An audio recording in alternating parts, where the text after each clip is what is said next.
Ndichikutambirai zvekare pano paDirari 263 pano pachange chikuzivisai manews updates ezvinhu zviri kuitika munyika yedu yeZimbabwe. Kana uchiri munyowani pathis YouTube channel, kusubscribe mahara wetina on the notification bell.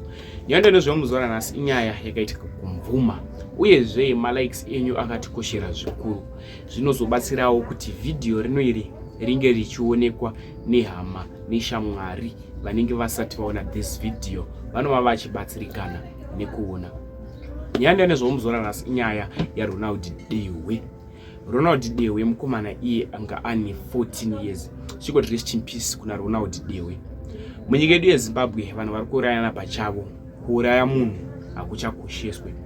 Kuuraya munhu, upenyu hwemunhu hwacho huri kufananidzwa nehwehuku.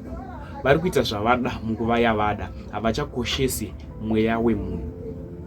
Unoona munhu achiti turi chidumbu chake achienda kunoponda umwe munhu kuti uite mari nemutumbi wemunhu. Ndokumborota zvatofunga mucomment section. Makesi aya anyanyisa munyika yedu yeZimbabwe. Zvopedzwa seiko zvimwe zvachona zvauda kuti tichinge kunamata. Imwe yachona yaSatanism yapinda munyika yedu yeZimbabwe. Nyaya yaRonald yakamira so. Ronald ari kunzi akashayika pamba. Mushure mekunge Ronald ashayika pamba, mangwana acho mutumbi wake wakawanikwa uri muvillage inonzi Mavisi. Mutumbi uyu wawanikwa muvillage inonzi Mavisi. Mukomana uyu paakatariswa vachiongorora mutumbi wemushakabvu, body yake yakawanikwa isina maprivate parts. Ine mufungiro wazviri kuita zviri kunzi maprivate parts aya anenge akashandiswa zveusatanism nekuti ndo zvega zvainge zvisipo pamuviri wake. Zvinorwadza, zvinosirisa. Unenge uchiti wayarutsawo mwana akura oita zvekuchekereswa nevanhu kuti vapfume.